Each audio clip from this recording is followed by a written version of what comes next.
know you're here, I know you're here, I know you're here,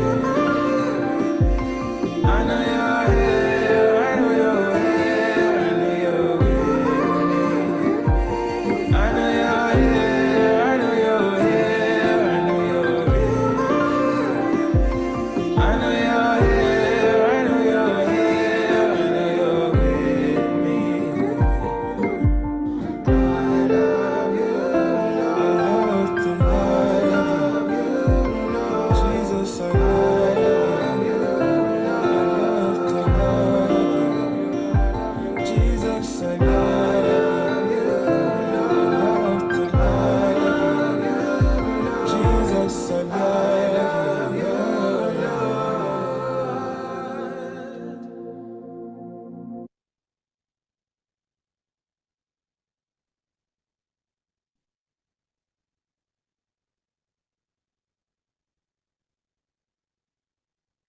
All right, all praise, honor, and glory to the Most High Yah for this Shabbat. Even got our good sister Octavia done popped in on us. She ain't even got the note cards with her today, I bet. But praise Yah for her popping in. The little bit of time that she can. But shalom and welcome to everybody. Those that's on YouTube, shalom, and welcome to you all as well. Today is the Shabbat of the Most High. So I'm just overjoyed and happy and glad that we are all here gathered together before Him. And we have come before each other with thanksgiving. We gave thanks, sent up praises and worship before Him with the songs from earlier this morning. If you're on YouTube and you would like to be a part of, that hour portion before we get, actually started on our calls, just hit us up, Facebook, Instagram, send a DM and say you would like to join the group me. So if you would like to be a part of that worship portion, announcements, and all that stuff that happened beforehand, just let us know. Other than that, Shabbat Shalom. Today, as you see in the background, it's opposite. You see in the background, we got the Shabbat Study, Feast of Purim, or Purim as most say it. So we're going to be talking about that today. And for the ones, mainly geared towards the ones that, might not, have a understanding of it or don't really know what it is. I know majority of us on here have read, at least a time or two, over the Book of Esther or Hadassah rather. And if you have, you pretty much kind of get a base idea of what it is. So some things that we're going to be getting into today is, what happened during that time and why do we even, come together and celebrate this? And then is it something that we even should be celebrating? That's one of the things that we're going to get into as well, because we hear a lot of different things about the other feasts that's outside of the Feast of Leviticus 23, right? So what about these other feasts outside of the Feast of Leviticus 23? Is it worth our time to even celebrate it? Should we celebrate it? And so on and so forth. So with that being said, as I always say, you're not going to be able to see a PowerPoint today, as I'm just stepping in, filling in this week for one of the brethren. So I didn't have anything as far as PowerPoint, anything like that prepared. So you got to pull out your book of scripture. So don't spectate. You already know the rest. Participate. And today, if you got anything to add, to the service, because I know even some of y'all on here might, have a greater understanding, of it than I. It is definitely okay. Just try to keep it brief. That way we don't, linger too long on one particular matter. Minute or two. If you decide to share your thoughts on anything. With that being said, let's go ahead and get into our study today. As a matter of fact, what I can do, at least, I can help everybody out. I can put it on the screen for everybody. I know Kanisha get mad when we don't have a PowerPoint, so Salakia, my sister. All right. And I will not be able to see the chat. If somebody has their hand raised, please have someone designated, to spot that out, because I won't be able to see it.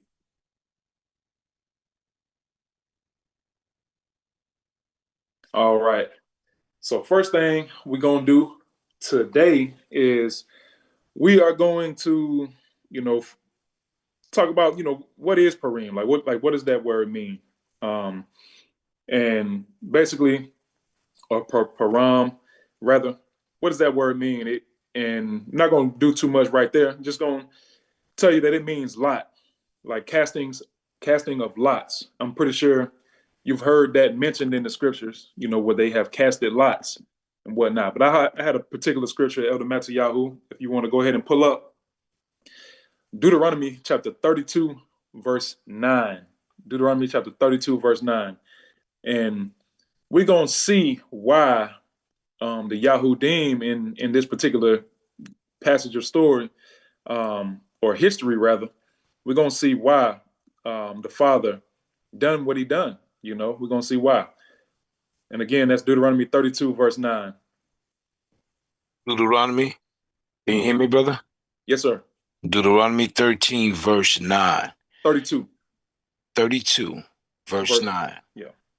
For the portion of Yahuwah is his people. Yaakov is the allotted inheritance. So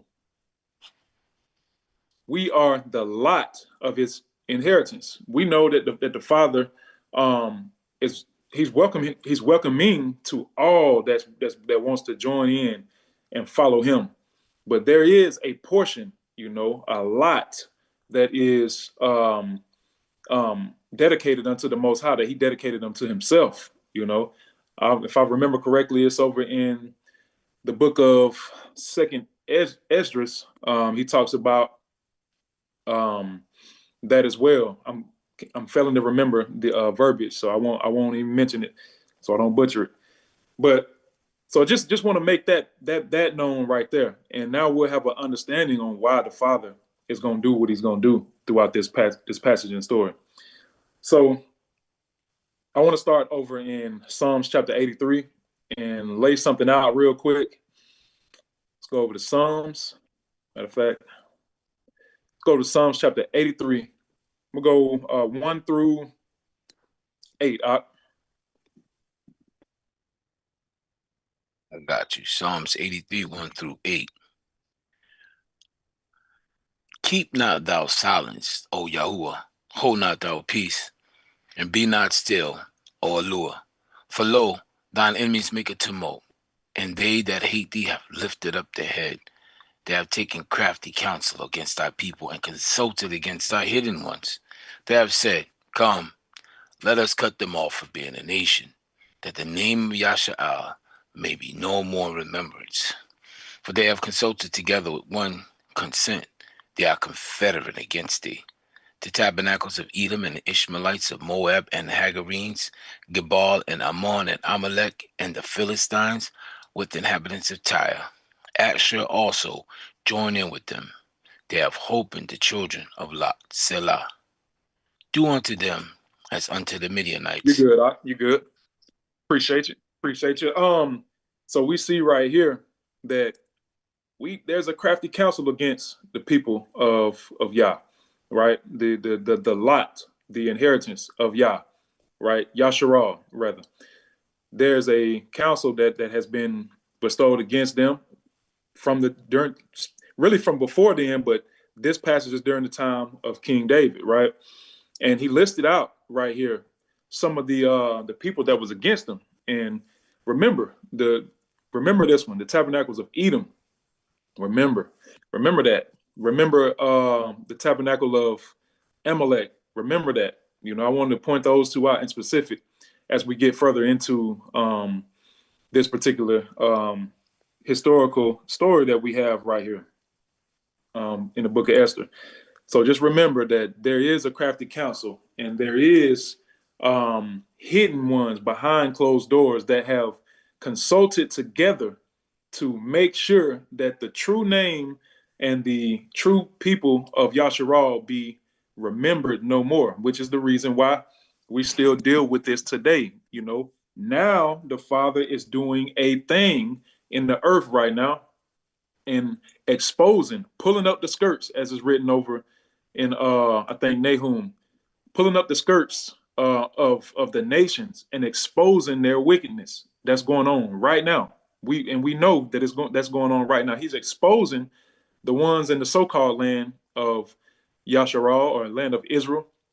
He's exposing them right now and letting the world see that they are indeed not the true people, of that so-called land of Israel, whether that be the true land or not.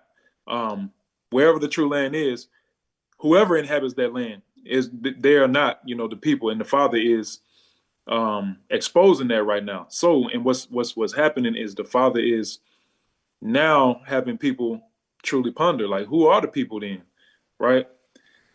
All right. So with that being said, now we can move forward and see what's truly going on. So we're gonna start off in Esther chapter 2. We're gonna go from 6 through 9.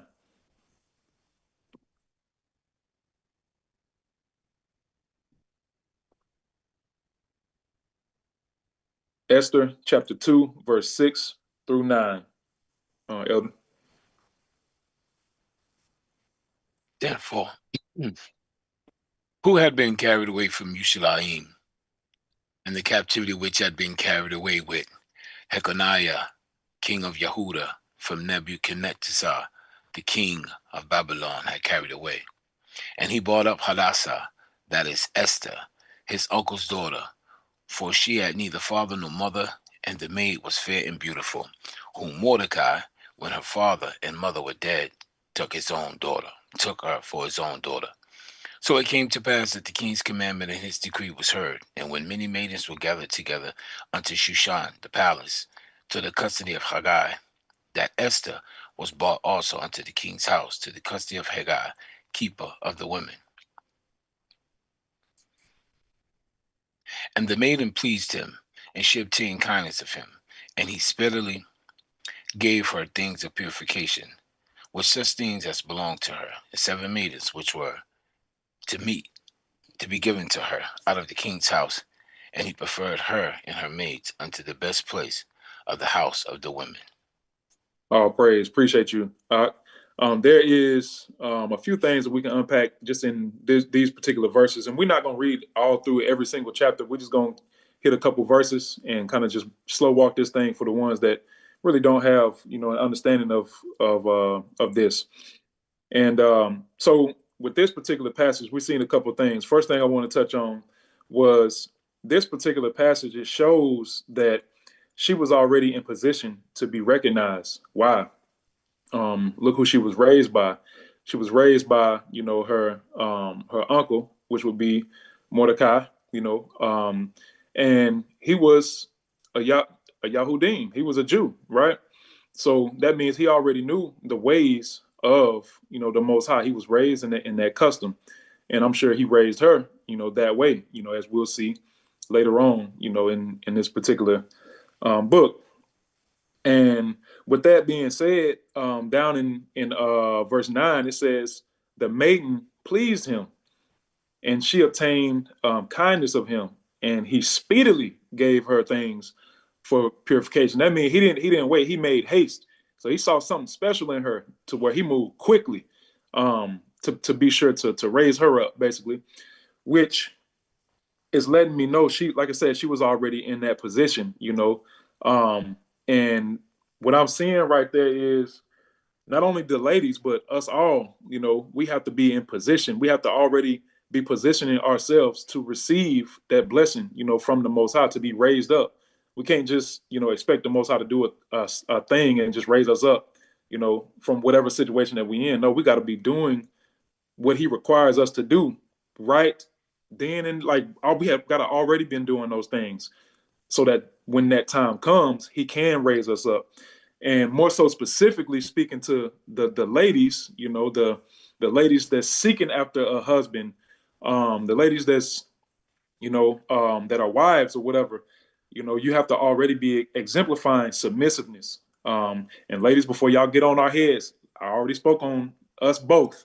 So the men got to be doing these same things. I ain't trying to get jumped in the comments, but speaking directly towards the ladies, you got to already be exemplifying submissiveness. If you want to be led by, you know, a man of Yah, he's probably going to be looking for, ain't no probably about it. He's going to be looking for a submissive woman.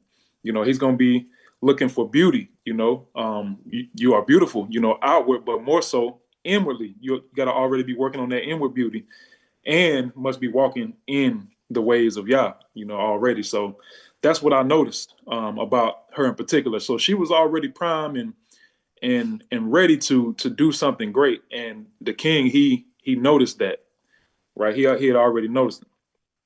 All right, so let's jump down. As a matter of fact, no, I want to tackle something else right quick. Thank you, Yah. Because this is important too. If we can jump over to let's see, the book of Sirach, chapter 4 and verse 10. I got you right here, Elder. Ecclesiasticus, chapter 4 and verse 10. This is something that we want to point out because this is her uncle. He raised her as his own daughter, due to the death of her, father and mother. So she was without father and mother, kind of like Melchizedek, in a way. But he stepped in and done a noble thing. Verse 10, it says, be as a father unto the fatherless, and instead of an husband to their mother, so shall you be as the son of the Most High, and he shall love thee more than thy mother does. So we know that the father, that is a noble thing unto the father, that you are a father to the fatherless. And we can precept that over in Exodus 22, verse 22 through 24. And I'll read this as well. And this is really going through and giving I guess praise. Let another man praise you. If you are a father to children that's not yours, you should, especially if you're taking that role serious and truly caring for the children and whatnot. This is for all of you. And it reads, you should not afflict any widow or fatherless child. If you afflict them in any wise, and they cry at all unto me, I will surely hear their cry. And my wrath shall wax hot, and I will kill you with the sword. And your wives shall be widows, and your children shall be fatherless. So he gonna do, to you, what you might have done to them or whatever. That's called recompense, right? But he takes that particular role serious. So, and I commend any father that takes in the seed of another man, whether he passed away or whether he is failing in his role. That's a noble thing. Also on the flip side as well, to the ladies that have stepped in as a mother, to those children as well that may not have a mother, and so on and so forth. All right. All right, let's move on. Let's go back to Esther, and we're gonna jump down in that same particular chapter. I think we're in chapter 2. We're gonna jump down to 17, I believe. 17 and 18, Elder. And the king loved Esther above all women, and she obtained grace and favor in his sight more than all the virgins, so that he set the royal crown upon her head and made her queen instead of Vashti. The Malak made a great feast unto all his princes and servants, even Esther's feast, and he made a release to the provinces and gave gifts according to the state of the Malak. Praise Yah. So this is showing that he raised her up, in a short amount of time. He raised her up because the king made haste to do so. And this is also the father Yah keeping his oath, being raising up, being a father to the fatherless, and also taking care of her and removing, her from under the headship of her father, Mordecai, in a sense, her father, and then continuing his headship, or allowing her to have a head, in the king. And I wanted to jump over to well, you don't have to go there. I can just speak on this one. It just reminds me of Deuteronomy 7:6. So he's an oath. He keeps his oath, right? Um, he knows that Yasharal and Yahuda, we are a special people. He set us aside. And we see that right here. You know, she has been chosen. She has been set apart from the rest of the women, the maidens that were chosen. All right. Now let's jump over to chapter 3. Jump over to chapter 3, and we're gonna read. It's 15 verses in this particular chapter, and we'll just read these particular verses. And Elder, as you're reading, what I'll do is I'll probably cut you off and stop you as we're reading through this particular chapter. Okay. After these things, did Malach Ahasuerus promote Haman, the son of Hammedatha, the Agagite, and advanced him, and set his seat above all the princes that were with him, and all the king's servants that were in the king's gate bowed in reverence Haman, for the king had so commanded concerning him. But Mordecai bowed not, nor did he reverence. All right, so right there, we noticed something already, that it's a normal thing for everybody to bow to the king, but what is Mordecai? Right? He is a Yahudim. He is a Jew. Right? So isn't it written in the Torah that we shouldn't have, any mighty one, that's over us? We shouldn't place any mighty one over us. Now, obviously, we know that we come up in these different cities. We were scattered, and all of that. So we came up in these different provinces and cities and whatnot. But we don't reverence anybody else the same way that we reverence the Most High, right? So right here, this is showing me that he didn't bow, and that reminds me of King. I'm sorry, of Daniel. It reminds me of Daniel, but I got a precept over in Amos, Amos 5:4, and I'll read this one.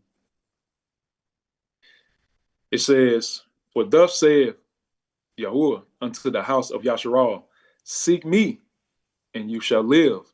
Now think about the story that's going to come after this, right? Mordecai, he chose the Most High. He said, "I ain't bowing to y'all. I know who I am," right? The Father said, "Seek me, and you will live." All right, honor me, and you will live. And I'm gonna jump over to Psalms 119 as well, 119:72.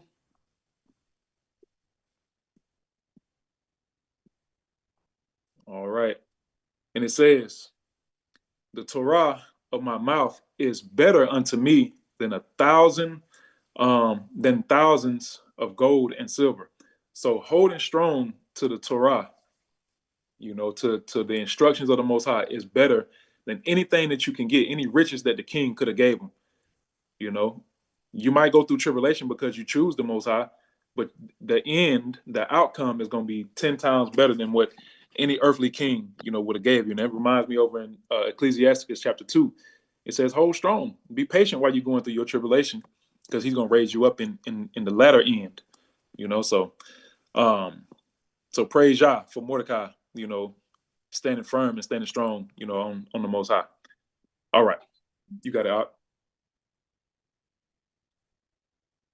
Then the king's servants which were in the king's gate said unto Mordecai, why transgressest thou the king's commandment?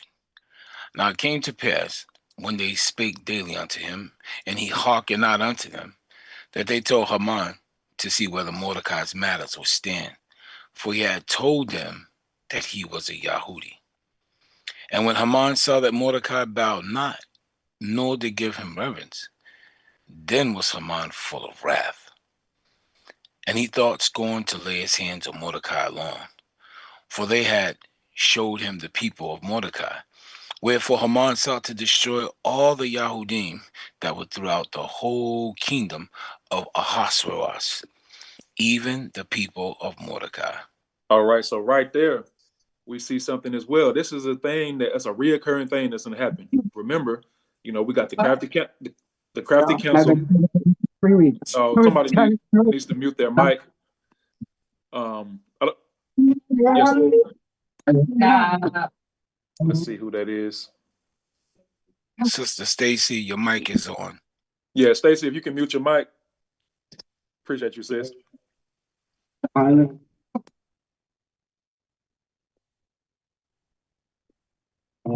Okay, she might not be aware, so let's do this. Give me 1 second. Sorry, y'all. I'm Okay, there we go. Appreciate you, sis. All right, so like I was saying, this is a reoccurring thing that's happened over and over again. Remember during the time of the Maccabees, the Maccabean revolt, right? What happened? They pretty much, if you didn't do what Artaxerxes, or rather Antiochus, was saying, during that time, you was going to be killed. Same thing right here. Artaxerxes, this particular name right here, I think that's Artaxerxes. What is that? Sirius or whatever that name is. I think that's Artaxerxes.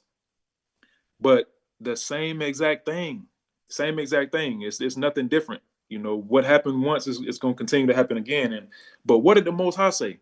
About His people, about the lot of His inheritance. What did He say? Let's jump over to Romans 11, 3 through 5. Romans 11, 3 through 5. And I'll take this one. And it reads, Adonai, they have killed thy prophets and dig down thine altars, and I am left alone, and they seek my life. But what saith the answer of Elua unto him? I have reserved myself 7,000 men who have not bowed the knee to the image or to, that wicked one. Even so, then at the present time also there is a remnant according to the election of grace. That if by grace, then it is no more of works. I think we're good right there, verse 5. So He's always going to reserve a remnant, and keep them reserved because His word has to continue to remain inside the earth. He cannot wipe his word out of the earth. If He does that, you might as well end it. You might as well end it all. So the Father will not let, the totality of His people be wiped off the earth that carries, His word. And you can see the same thing over in let's see, 1 Kings 19 and 18. 1 Kings 19 and 18 reads, Yet I have left me 7,000 in Yasharal, all the knees which have not bowed unto that wicked name, and every mouth which have not kissed Him. So the Father is going to reserve a remnant, for Him, and He ain't gonna let His word be completely taken out of the earth. All praise. All right, Elder. In the first month, that is, in the month Nisan, in the 12th year of Malach Ahasuerus, they cast Pur, that is, the lot, before Haman from day to day and from month to month to the 12th month, that is, the month of Adar. All right there it says they cast Pur. So what feast are we talking about? Purim or Purim, right? So that's where the beginning of that word comes from, and you see right after that they casted lots, right? You can go ahead. I'll touch on this afterwards. And Haman said unto Malach Ahasuerus, There is a certain people scattered abroad and dispersed among the people of all the provinces of thy kingdom, and their laws are diverse from all people, neither keep they the king's laws. Therefore it is not for the king's prophets to suffer them. If it please the king, let it be written that they be destroyed, and I will pay 10,000 talents of silver to the hands of those who have the charge of business to bring it to the king's treasuries. And the king took his ring from his hand and gave it unto Haman, the son of Hamadatha, the Agagite, the Yahudim's enemy. All right there I want to jump in. This was something that is this is something that's interesting right here, and I think is important. So Haman, the son of Hamath, Hamed Atha, the Agagite. So what I wanted to do was pull up this word Agagite right here, H91. All right, come on, pull up. All right. I don't have the full thing on my iPad. So let me do this. Let me pull it up on my phone. Bear with me 1 second. 3 and verse 10. All right. So that word Agagite.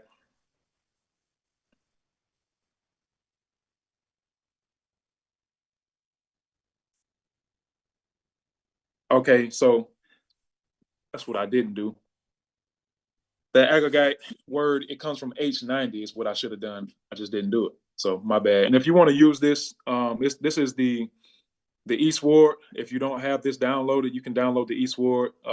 You won't be able to get it today because you do have to pay, I think, $5 to get this app. And it brings up all the Hebrew and the Greek and stuff like that, and it gives you the most ancient form of the Hebrew. It's a good study tool, basically. So where does this word come from? It comes from the Hebrew reference H90, Agag, and it says, Agag, I will overtop, or king of Amalek. Remember earlier when I told y'all to make sure you keep that in mind, the king of Amalek, right? Spared by Saul, but slain by Samuel. All right, so and it says the title of a Amalekite king. So that's what Agag is, or Agagite. It's a title of an Amalekite, or a king. So just keep that in mind, because as a matter of fact, let's do this. In the same exact verse, let's look up that word Haman or Haman. All right, we know that he was a persecutor of the Yahudim. Now this one I think is the one that I was thinking about.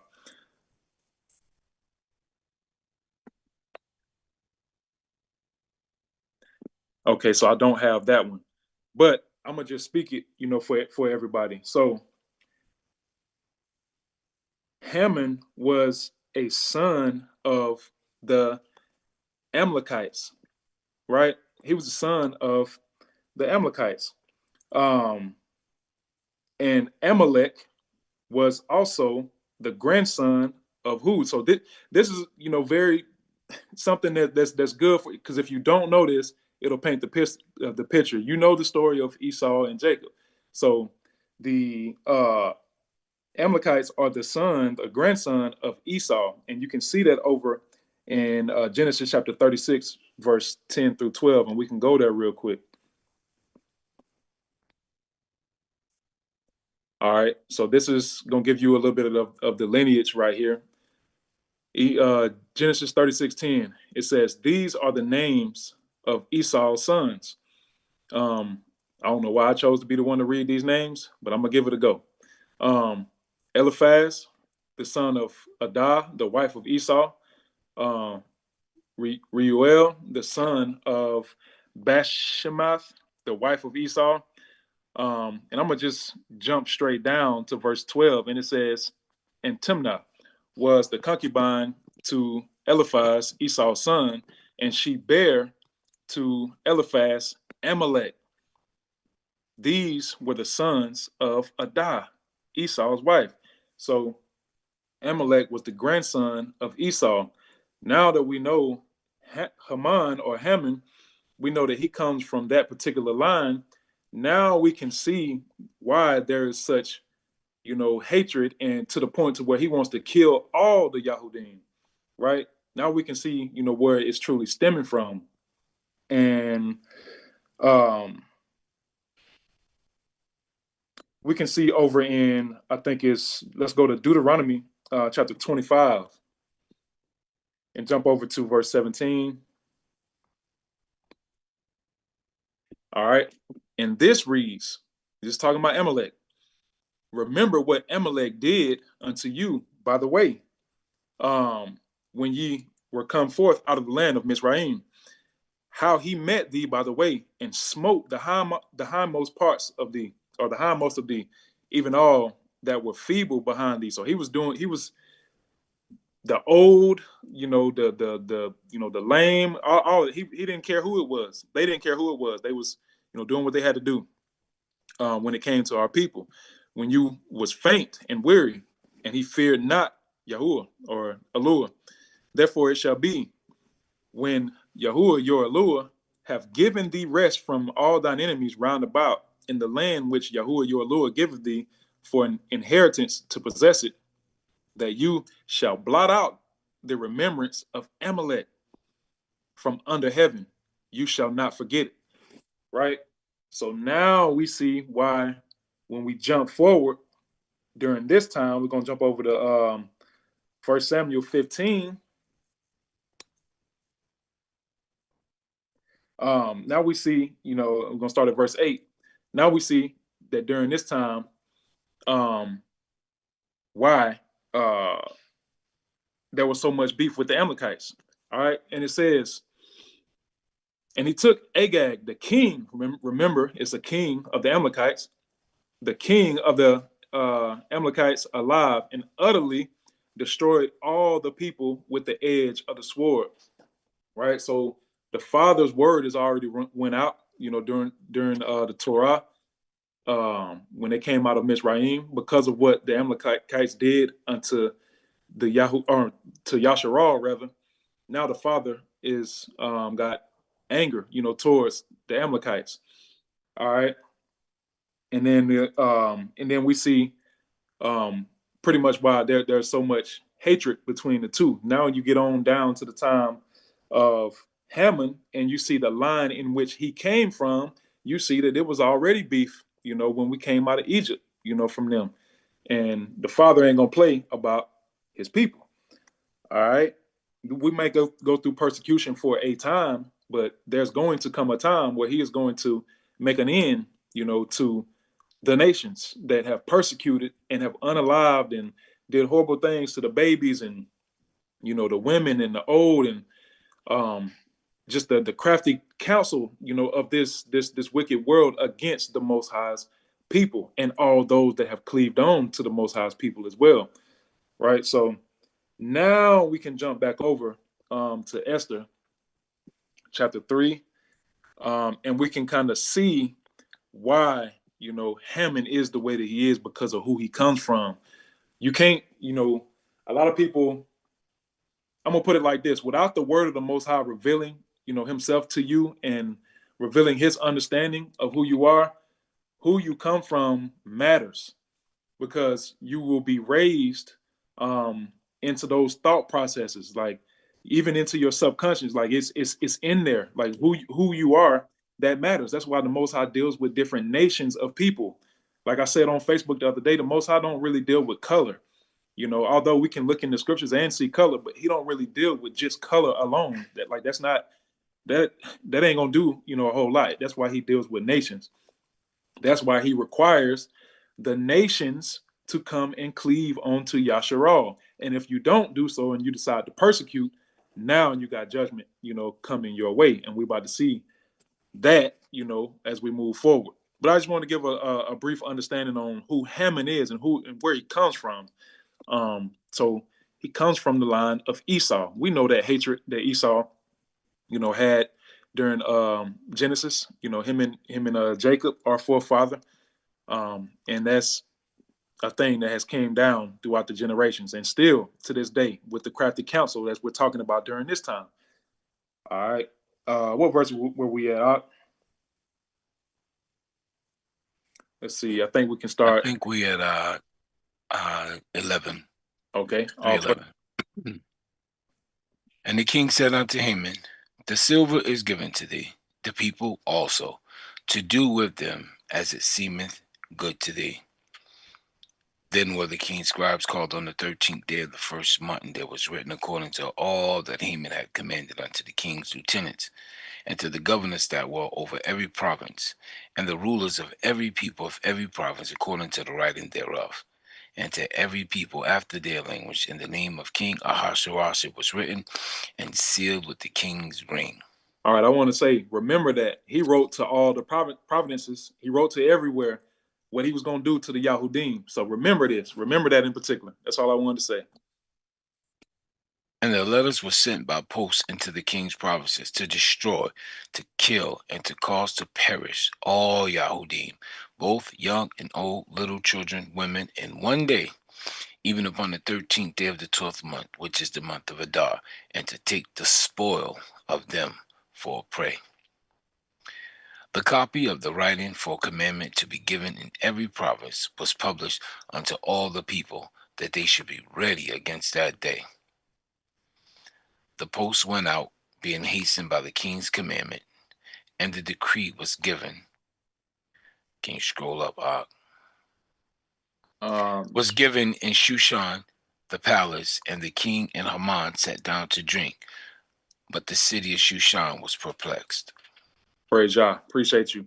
Another thing that I wanted to take note of that I forgot to take note of, the Haman, he wanted to kill them and take all the spoil. So remember that as well. He wanted to kill them and take all of the spoil. Right here in verse 13. Yep, right there at the end of verse 13. So remember that as well. So now we see Haman. We know who he is. Basically, we know the line in which he come from. Now we understand, why he got that type of hatred, because of what the Most High done to his people through the hand of Yasharal. Now we get that understanding. All right. So now we can jump over and touch. We're not going to touch on much in chapter 4. Can read verses 1 through 3, if you will. Yes, sir. When Mordecai perceived all that was done, Mordecai rent his clothes and put on sackcloth with ashes, and went out into the midst of the city, and cried with a loud and bitter cry, and came even before the king's gate, for none might enter into the king's gate clothed with sackcloth. And in every province, wheresoever the king's commandments and his decree came, there was a great mourning amongst the Yahudim, and fasting, and weeping, and wailing, and many lay in sackcloth and ashes. All right, because of the decree that went out from Haman, just imagine here in this land right now, with the leader of this land that we live in right now, here called America, North America. All right, if there was a decree that went out and said that anyone that proclaims to be, Yasharal, or Yahudim, we need to wipe them off from being in this land. If you see them, you need to kill them. You see them wearing those fringes, you see them wearing those tassels or those strings hanging from their shirts or pants or anything like that. You need to kill those people immediately. And he sent it to every state, every city in each state, and he sent it to each mailbox, and he made that a commandment and a law according to him in this land. We would be sorely vexed and we would be grieved, our spirits would be grieved. Just imagine, what these people was going through. So just put it in perspective. We would be, very, very grieved. And what's the first thing you do when you are grieved to that capacity, right? You, as it said right here, he put on sackcloth and ashes and went out in the midst of the city and cried a loud and bitter cry. So you're going to cry to the Most High. That's the only thing that we can do, because there ain't nobody else that can save us but the Most High, if that type of decree went out here in this land today, the way that it went out back then. So the first thing, when we are in the midst of trouble, the first thing that you do is cry out to the Most High, right? We can see that in Exodus chapter 3, verse 7. I'll jump over there real quick. Exodus chapter 3, verse 7. It says, and Yahuwah said, I have surely seen the affliction of my people which are in Mizraim, and I have heard their cry by reason of their taskmasters, for I know their sorrows. When we seek after or make concession to the Most High, via sorrow and grief, the Father hears that. The Father ain't just letting us go through these things and we just going through it and he don't hear it. No, he hears it.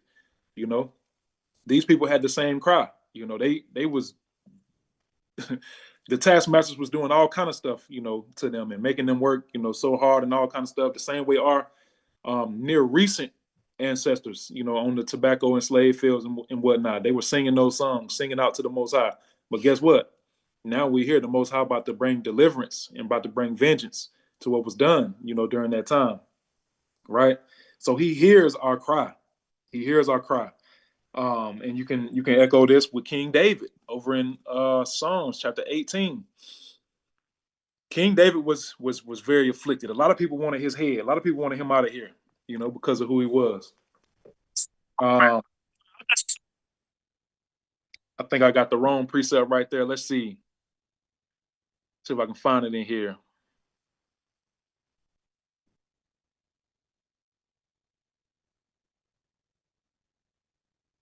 I don't want to slow up. So what I'll do is I'll just speak on it. So King David was sought after, as I just said. He was sought after, by many, and he made concession unto the Most High. He reached out to the Most High, and the Most High heard his cry, for those that sought after his life, Saul and many other, right? So that's the first thing. You want to cry out to the Most High. And let's jump back over here. And we're going to jump down now to verse 16 and 17.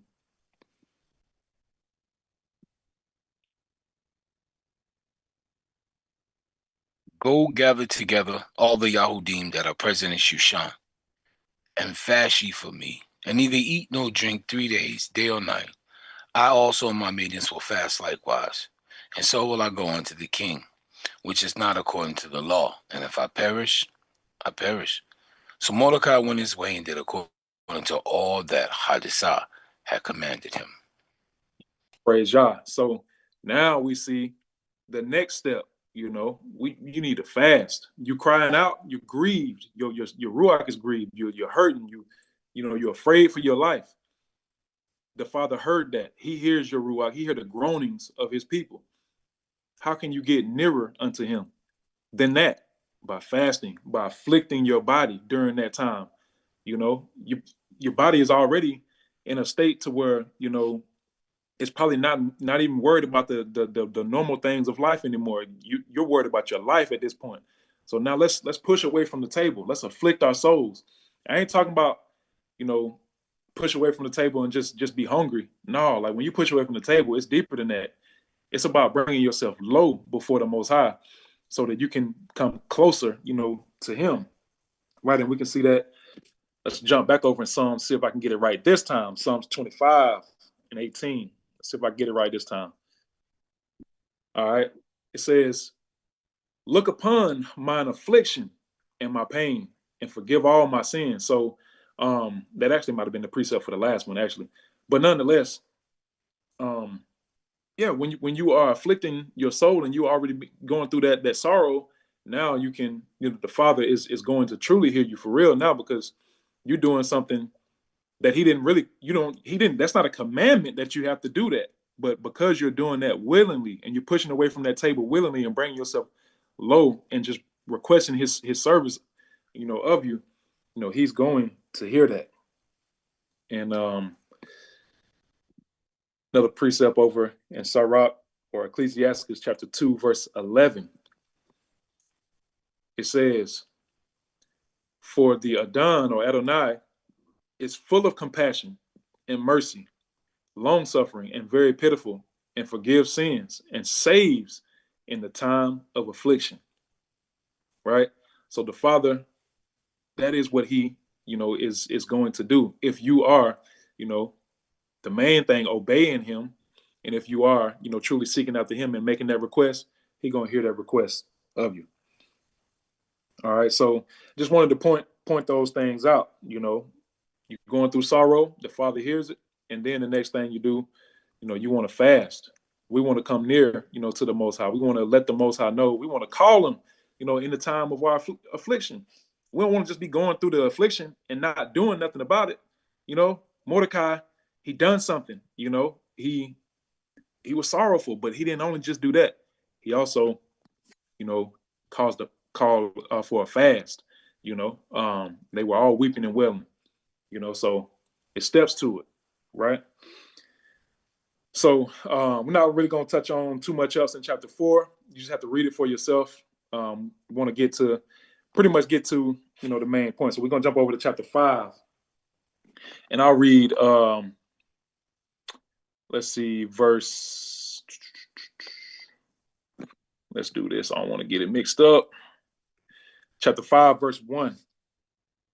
All right, and it says, "Now it came to pass on the third day that Hadassah, or Esther, put on her royal apparel and stood in the inner courts of the king's house, over against the king's house, and the king sat upon his royal throne in the royal house, over against the gate of the house." So I know that particular verse, 9 times out of 10, you probably won't get too much from that one, but it's something that came to my mind because it's something I brought out concerning something else. But maybe the Father is trying to tell me something right here. But I just noticed where it said, "Now it came to pass on the third day that Esther put on her royal apparel and stood in the inner court of the king's house." All right. Now, this is more so me, making an assumption. I'm not saying that this is, what they actually done, but I just noticed this, and I want to jump over to Exodus chapter 19, verse 10 and 11. 19:10. All right. And this reads, "And Yahuwah said unto Moses, Go into the people and sanctify them today, tomorrow, and let them wash their clothes, and be ready against the third day.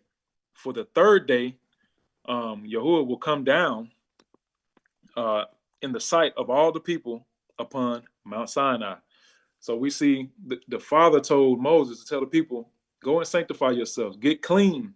You can't come before me, dirty. Get clean before the Most High. First day, the second day, and by this time on the third day, you should be clean. I need you to sanctify yourselves for these 2 days in that third day. That way, when I come down on this mountain, you're clean before me." And I just noticed, took note that over there in Esther, not chapter 4, chapter 5, it said on the third day, and it kind of puts it in the same setting. She was clean.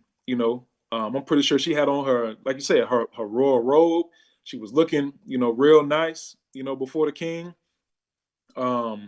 Inside the house, I'm pretty sure she had on all her queenly apparel and all that, the jewelry and all. She had to make herself look good because she had a task that she needed to win over the king to do, right?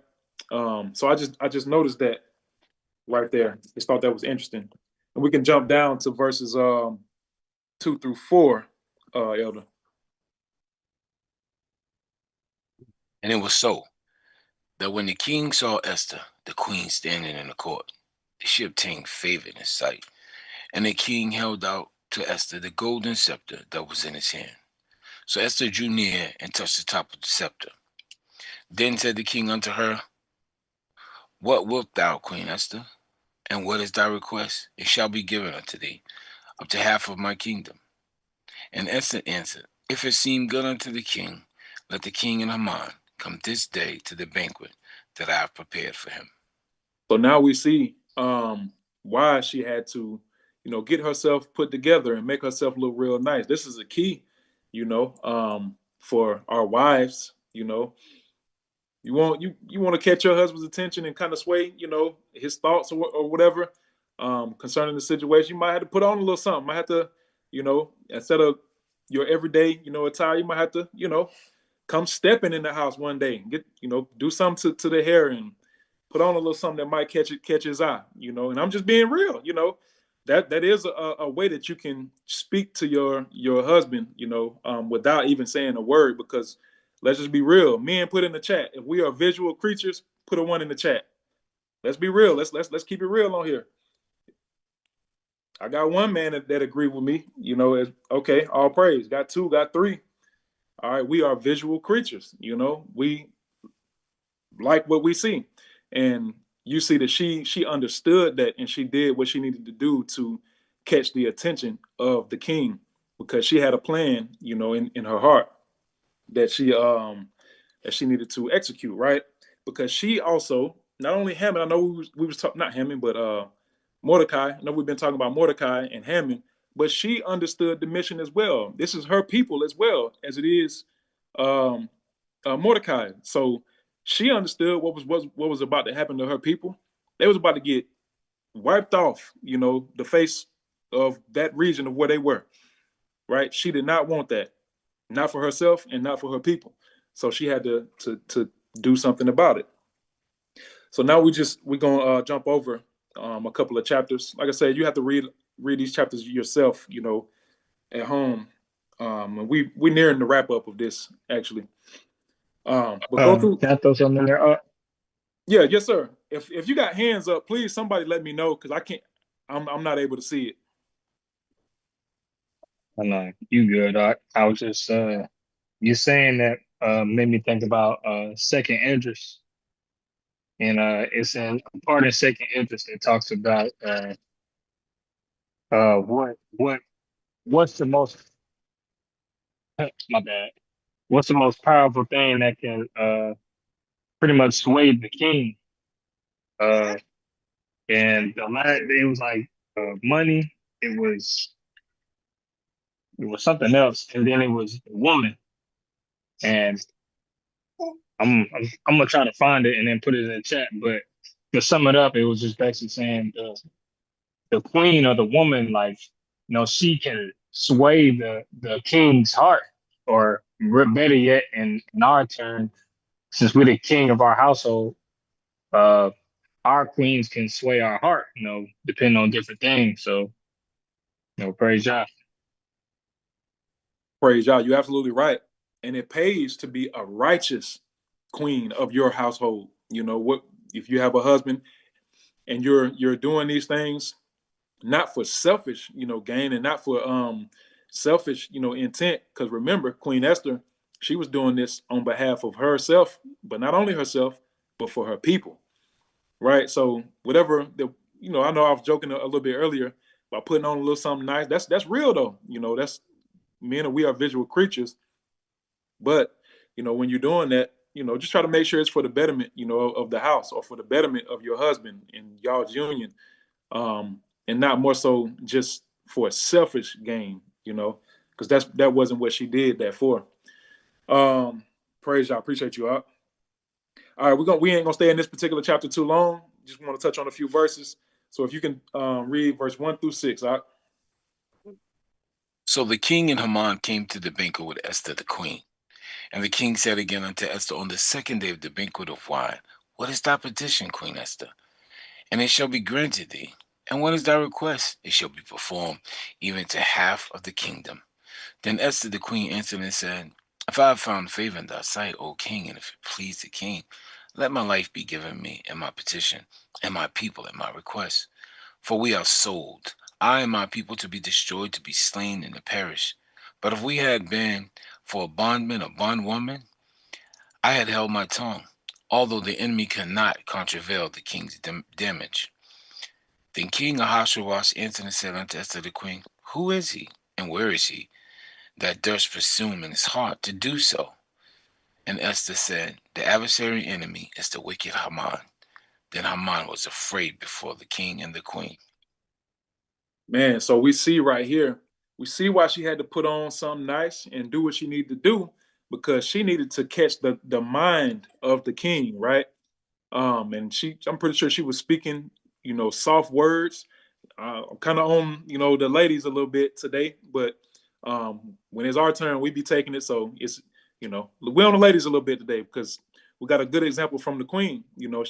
When she was trying to get this thing across to the king, she was speaking soft words. She was speaking words that the king could hear. Now, if she would have came in a different way, if she would have came in a different attitude or whatever, and she was demanding of these things, that's challenging.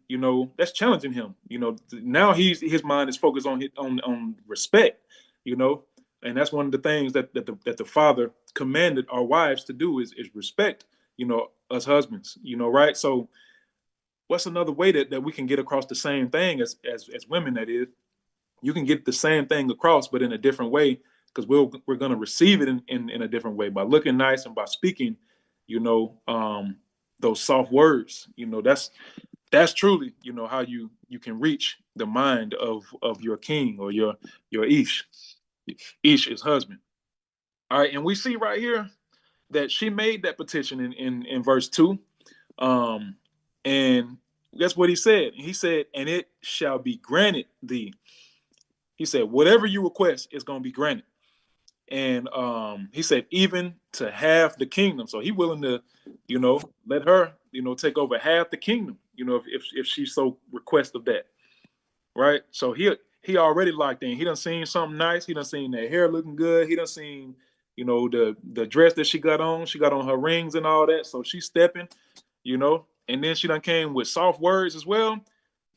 The Father is using her to do a thing, right? And I do think that this is something that, our ladies, they have been raised up, in Babylon, raised up by the ways of Babylon to talk a certain way and to, have, these, attitudes to come against your husband and not, be in submission. She's showing a different way that she was able to, catch the king's ear and his mind, right? And then we jump down that next verse. And she said, if I have found favor in your sight, right? So she's talking to the eyes. If I look pleasing unto you, O king, let my life be given. So save my life and save my people's life. So she didn't do this for selfish intent. Yeah, she wanted to save her life, but she also wanted to save all of her people, right? So this is what's going on now. So we see the decree, just taking it back. We see the decree from Haman. He want to kill all the Yahudim. We know where he come from. We know what line he come from the line of Esau, from Amalek, right? So we understand why he want to do this so bad. And now we see the queen and Mordecai. The Father is using them in a way, to be instead for their people, for the Yahudim, right? And he answered. He said, "So who is this man?" So remember, in the earlier chapter, she requested, this feast, this banquet, and now she requested Haman in specific to be there as well, right? And now this is the actual time of the banquet that they're at. And so she done put this whole thing together. She done got the king to come up here. She done got Haman. She got everybody at this banquet, right? She knows about the decree.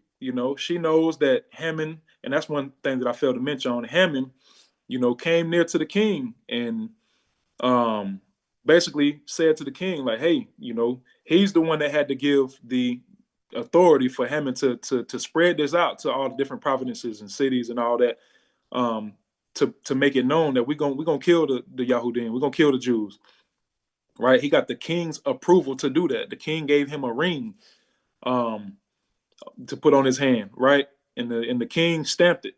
And one thing we know, that when a king stamps something, it's hard for him to undo it, because it's already been done and it's already went out to all the cities. It's already went out to everybody in that area, right? So this is something that's set in stone, and normally you can't change that. When something is set in stone, and it's already went out. Normally, because the king will look bad at that point.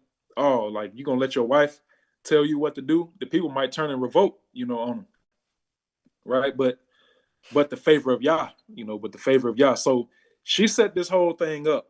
Her and Mordecai set this thing up, and now they got Haman to come to the feast, right?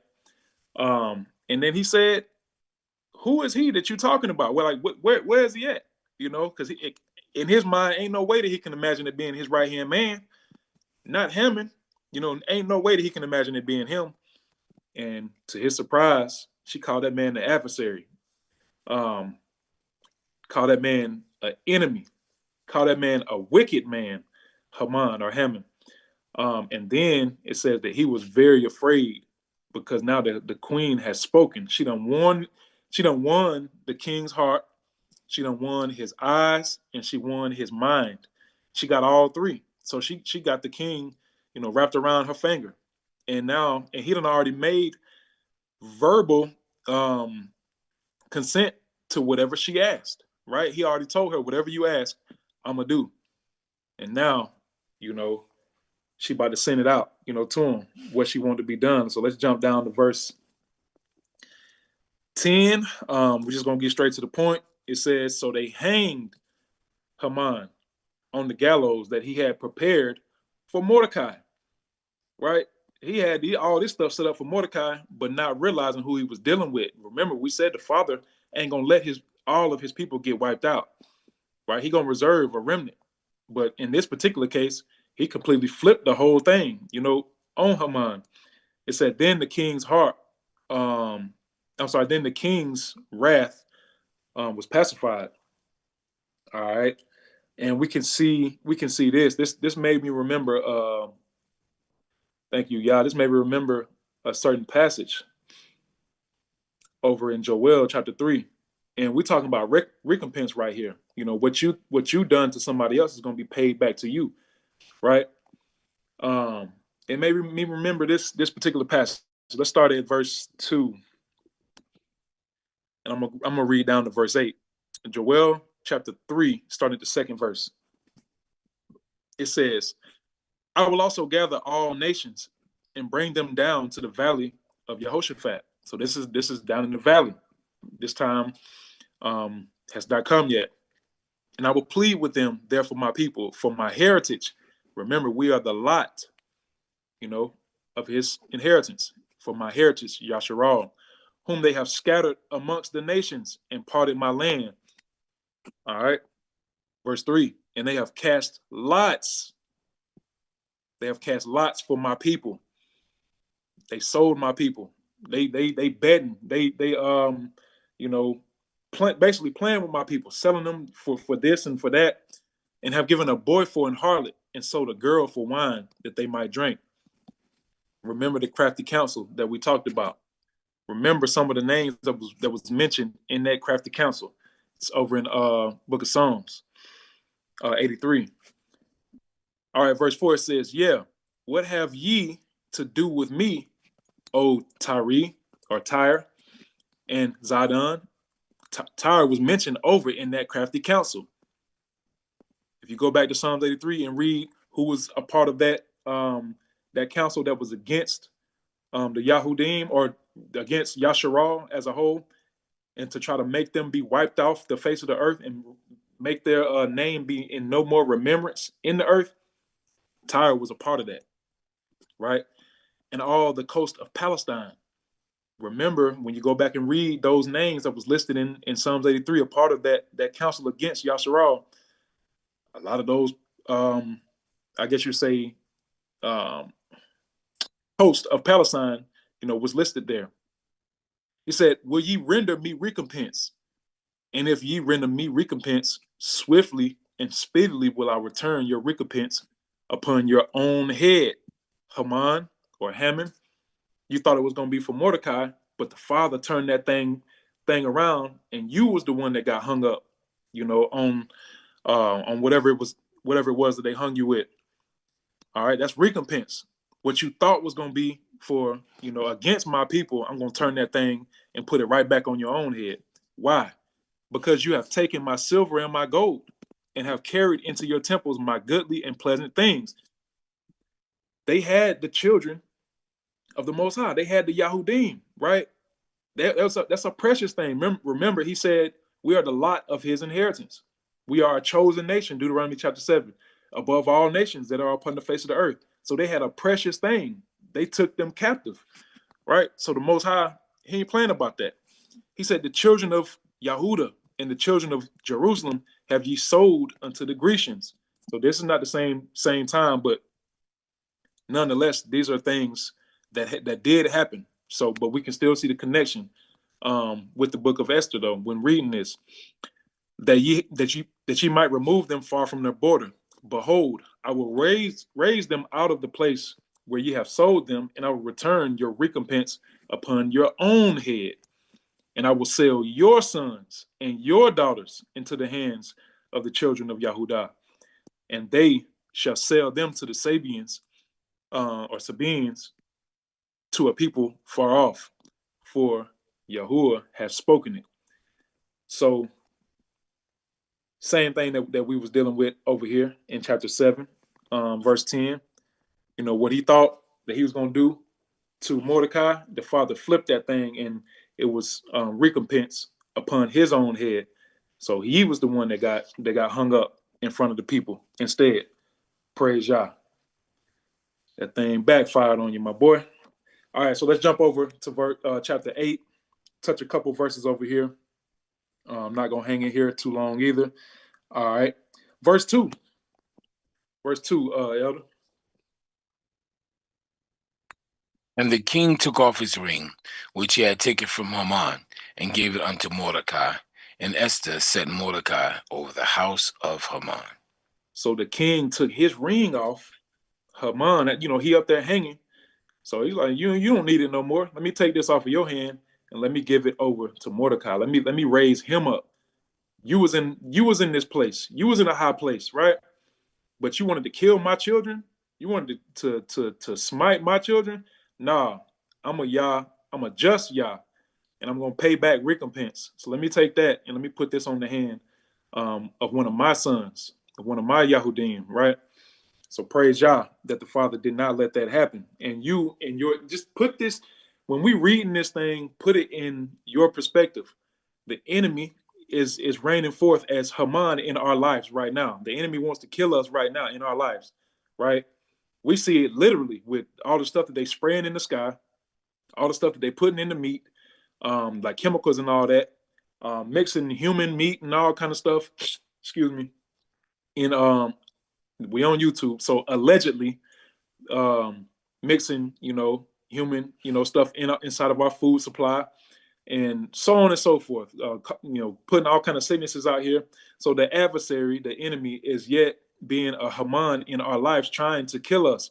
But we have the power and the authority by way of the Ruach Hakodesh to speak against the enemy. We know what we got to do. We got to make, our groanings unto the Most High, and fast before Him, and bring ourselves low before Him and ask, and He will give if we ask, right? And He'll pay recompense, to the enemy, in due time, once and for all, when that time comes.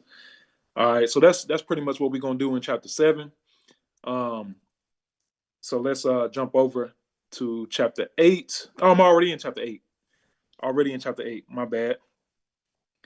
All right, and then let's jump down to verse 5. I'll read this one.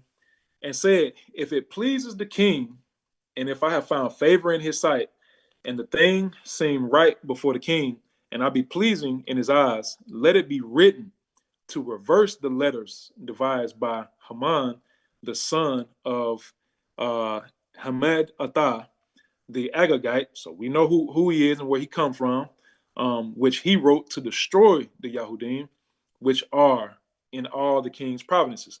So now we see recompense again. That thing that you wrote out to all the cities to have done to us, let me ask the king if he can return this thing and kill it, basically. But not only just do that. We jump down to well, let me just go ahead and speak on it.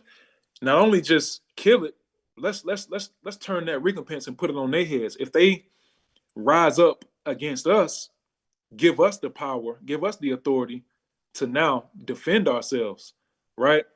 And do what they thought they were going to do to us. Let us pay them back and do it unto them, right? That is a just Yah that would allow that, right? That is, he's using a just, well, I can't really say just, but he was using someone that was at least willing to hear the queen and hear from Mordecai as well. I just remembered that I forgot something that I wanted to speak on earlier. Most High just put it in my head. Whenever Esther was making concession to the king, to the king, she said, if she was a bondwoman, or if we were slaves, she wouldn't have complained. I think somebody came off of mute. Let's see who that is. Stacy. She might not realize it, so let me mute her. Okay, there she go. All right. So what was I about to say? Okay, so I remembered that basically she said that if we were slaves, then I wouldn't say anything because that would have been the agreement or whatever. That would be what I wouldn't have had no power, to ask of these things. But she wasn't a slave. She wasn't a bondwoman. She was one of the queens, the king's uh, uh, handmaids, I guess you would say. Um, and because of that, she has the authority to ask him of these things, right? So now let's move forward and jump down further down into this particular chapter. Let's jump down to verse 8 through 11.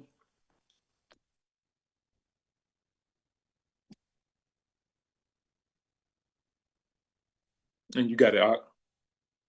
Write ye also for the Yahudim, as it liketh you, in the king's name, and seal it with the king's rings for the writing, which is written in the king's name, and sealed with the king's ring. May no man reverse. Then there were king's scribes called at that time in the 3rd month, that is, the month Sivan, and on the 23rd day thereof. And it was written according to all that Mordecai commanded unto the Yahudim, and all the lieutenants and deputies and rulers of the provinces which are from India unto Ethiopia, 127 provinces, unto every province according to the writing thereof, and unto every people after their language, and to the Yahudim according to their writing, and according to their language. And he wrote to King Ahasuerus' name, and sealed it with the king's ring, and sent letters by post on horseback, and riders and mules and camels, and every young dromedary, wherein the king granted the Yahudim which were in every city to gather themselves together, and to stand for their life, to destroy, to slay, to cause to perish all the power of the people of the province that would assault them, both little ones and women, and to take the spoil of them for prey. Praise Yah. So now we see the Father allowed the curse to be reversed, for the people, right? So that is what it is. We don't really have to go into that too deep. All right. And then I'll read verse 16 and 17. It says, and the Yahudim had light and gladness and joy and honor, right? So because this thing had been reversed, you can imagine they were once grieved. You know how it is when you're in a situation, and I'll put it like this. You remember when you was in elementary school or middle school and you got caught doing something you weren't supposed to do, and you went to the principal's office. Your heart is grieved because you know what they about to do next. You know they about to call mama or daddy or grandma or granddaddy, whoever you live with, or uncle or aunt. They about to call home. They about to let it be known what's about to be done to you. You about to be suspended. You about to have suspension in school if you get a chance to stay in school. Something about to happen. And you already know if you grew up anywhere remotely close to where I grew up at in the South. You know what came with that phone call when you got home. You finna get roasted, right? So you grieved, and then next thing you get home, and you already got, like them. They at one point they thinking they about to get murdered. They thinking they about to get unalived. Rather, I'm sorry, YouTube, don't do it to us. Do not do it to us. I meant to say unalived.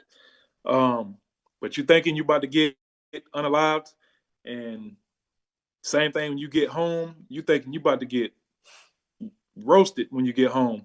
But then, your parents show grace. And just imagine when you hear your parents give you that grace. You might not be able to do nothing, you might not be able to go outside, but to be spared from that whooping that you was about to get, little joy come in your heart, little gladness, and that heaviness that was once upon you is like you can breathe now. You can sigh. A lot of times you didn't even want to eat because you already knew what you was about to get, right? So I can imagine that's how they felt, but 1,000 times more, over than that. And they just felt, the joy come upon them, and they had light. They could stand in their commandments, which we know the law is the light. They can stand in their commandments and not worry because the Father had delivered. And in every province, and in every city, whatsoever the king's commandment and his decree came, the Yahudim had joy and gladness, a feast and a good day. And many of the people of the land became Yahudim, for the fear of the Yahudim fell upon them. It says they became Yahudim, right? How do you become how do you become, a Yahudim, or how do you become one, that is in the house of Yasharal? Somebody come off of mute. Let's make it simple for the people.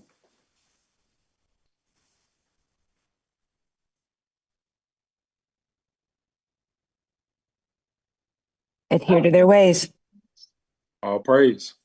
All praise. You just gotta serve the Yah of them. Fear has to fall upon you the same way it did for these people, and you have to serve the Yah of Yasharal, right? Big Mike hands up. Okay, go ahead, Elder Mike. Shalom, shalom. Hey, did you ever just when you got the reprieve and you were shown the grace, did you ever just sit quietly to just make sure it was real? Yes, sir. Yes, sir. I already know. Like when I was younger, you definitely had to sit quietly because you didn't know if they was for real or not. Next thing you know, you hear that belt rattling and shoot. But yes, to answer your question, yes. But I want to jump over and just show, this wasn't a new thing. Like this wasn't something that happened in, during the time of Paul. Paul is known as the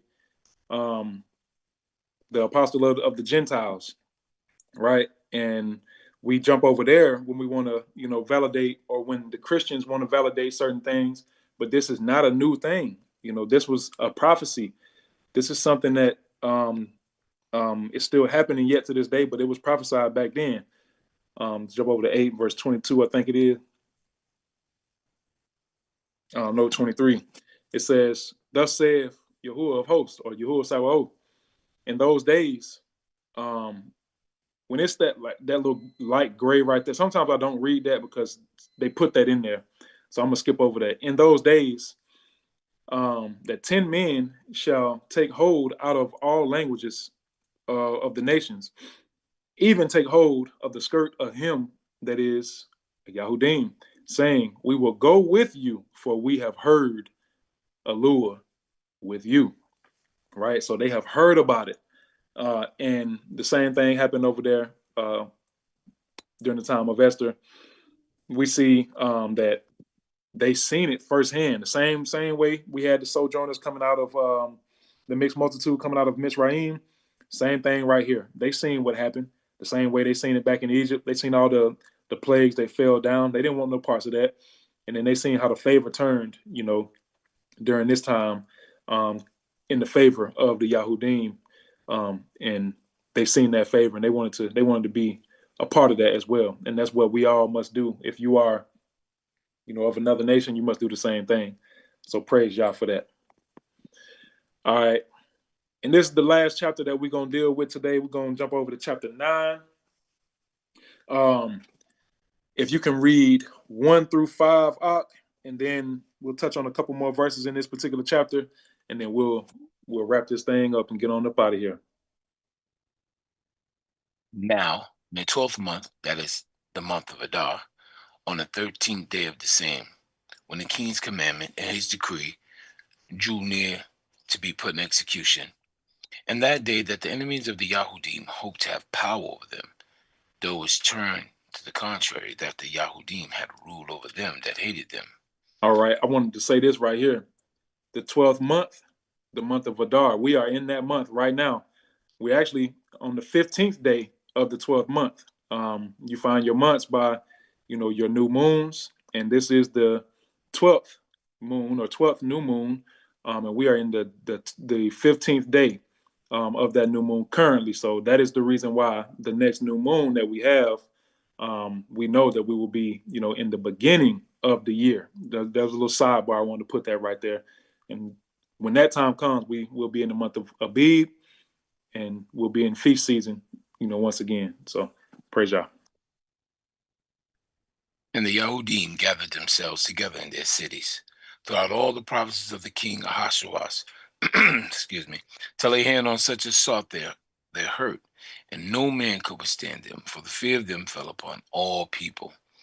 And all the rulers of the provinces and the lieutenants and deputies and officers of the king helped the Yahudim, because the fear of Mordecai fell upon them. For Mordecai was great in the king's house, and his fame went out throughout all the provinces. For this man Mordecai waxed greater and greater. Thus the Yahudim smote all their enemies with the stroke of the sword, and slaughter and destruction, and did what they would unto those that hated them. Man, hallelujah. Ain't it a good thing when the Father takes what the enemy thought that he had planned against you or your people or your house, your children or whatever, and then he turns that thing around? Is that not a great thing? I'm bringing a testimony. You know, the Father brought a testimony to my mind just now. I remember my aunt Tamiyahu was making concession, you know, to the Father on this situation concerning his daughter, and the Father turned that thing around. Think about another one. You know, me and Knox was out on a job, and lady, you know, had cancer. We prayed over that lady, and the hand of the Father came in. We got a text message from that same lady the very next day, and she texts us, and she said she had no cancer. Man, praise Yah, like for what the Father can do. What is meant to hurt you, you know, he can take that thing and turn it around, you know, and use that thing for your benefit, you know. So praise Yah for that. And I thank the Father, you know, for being a just Yah and for doing right and keeping the oath that he gave unto Yasharal, that he gave unto not Yasharal, but rather Abraham, Isaac, and Jacob. And he is an oath keeper. He won't break the oath. It's us that breaks the oath. And we find ourselves in calamity where the Father can't help us because we're not walking in his will. But when you are walking in his will, and when you are you know, walking in his ways, he can be there for you to fight for you, right? He can be there for you to fight for you in all these situations. And just think on these things. Think on this whenever you're going through those situations that you're going through. Let the Father go before you and fight for you, you know. Just make sure that you are doing, you know, what you can do, you know, and what the Father has required you to do, so that the Father can go before you and fight for you. Because a lot of these situations that we in right now, we don't know how we're going to get out of these situations, whether it be monetary, whether it be something with the children, whether it be whatever the case may be with our spouses, whatever. We don't always have the answer, you know, and it's not always for us to figure out. A lot of times it's for us to stay diligent, you know, in the ways of the Father, and let the Father just be the Father. And you just continue to make concession to him that he saved you out of that situation, or give you the answer, give you the wisdom on how to move through that situation. So praise Abba. Toda Rabbi Yah. Thank you, Abba, for what you have done for our people and bringing us back to remembrance to who we are, Father. And you said that you are the same yesterday, today, forever. So he is no respecter of persons. What he did for our foremothers and forefathers back then, he's going to do the same for us now. It's coming very, very soon. We know what time we're living in. The time is coming where he's about to do the same thing. He's going to return that recompense back on their heads. Yes, we're going to have to get persecuted, some of us. Yes, some might have to give their life. But I remember my king, Yahusha, said that those that try to save their life is going to lose it. But those that lose their life will gain eternal life. And guess what he said to him too? He said, you can't take my life. I give it to you freely. They ain't taking our life. We're going to give it. Ain't nothing you can take from me, not even my life, because I give it for the Father. Praise Yah. All right, man. Let's get out of this chapter. Let's jump down to verse 13. And I'll read this right here. I'll give you a break. We're gonna go from 13 to 18. It says, then said Esther, if it please the king, let it be granted that the Yahudim which are in Shushan to do tomorrow also according to this day's decree.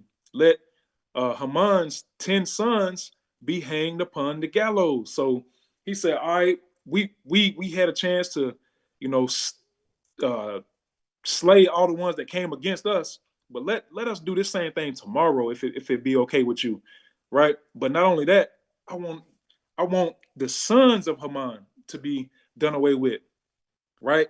So when we make concession to the Father, don't just ask, about today or ask about this particular situation to be gone. Try to rid the enemy out of all situations. Try to always be led in the Father, so that way you don't have to worry about these situations lingering, and these things spawning to different things. And I'm speaking to myself. I'm speaking to myself, when I say that. And then a side note with that, we see that Haman had to go, right? But we know that in Scripture, if you have sons, you ain't really gone. I think that's over in Sirach, Ecclesiasticus. Hakeem, double check me on that. But if I'm not mistaken, I think it's over there, that if a man dies, he still lives because his son is still in the earth, and the ways of the Father has been instilled in the sons. So not only do we got to get rid of Haman, we got to get rid of these sons as well. We got to get them up out of here. We want the remnants of Haman to be gone, right? Verse 14, and the king commanded it so to be done. And the decree was given at Shushan that they hang Haman's 10 sons. For the Yahudim that were in Shushan gathered themselves together on the 14th day also of the month Adar, and slew 300 men at Shushan. But on the prey they laid not waste. You remember when Haman had made the decree, said we're gonna kill all the Yahudim, and then we're gonna take the spoil as well. But guess what? The Father, remember I told you to remember that. The Father allowed the same thing to be done to them. They killed 300, right? But they didn't touch the spoil. They didn't touch the prey, right? The Father said, we are a peculiar nation. We don't do the things that the nations do. Now, there will come a time, there have been times where we did take spoil, but we ain't want to act as they, was trying to act in this particular situation, is what I understood for what the Father was trying to get across to them. He wanted us to be better because he, like I said, he had already given Mordecai, he had waxed bold in that kingdom. You know what I'm saying? He had raised him up. He already had Hadassah, Queen Esther, already in a high place. So they were going to make sure the people was good regardless. So they didn't need that little stuff that they had, right? Let's see, what I say? I was going to stop at 18.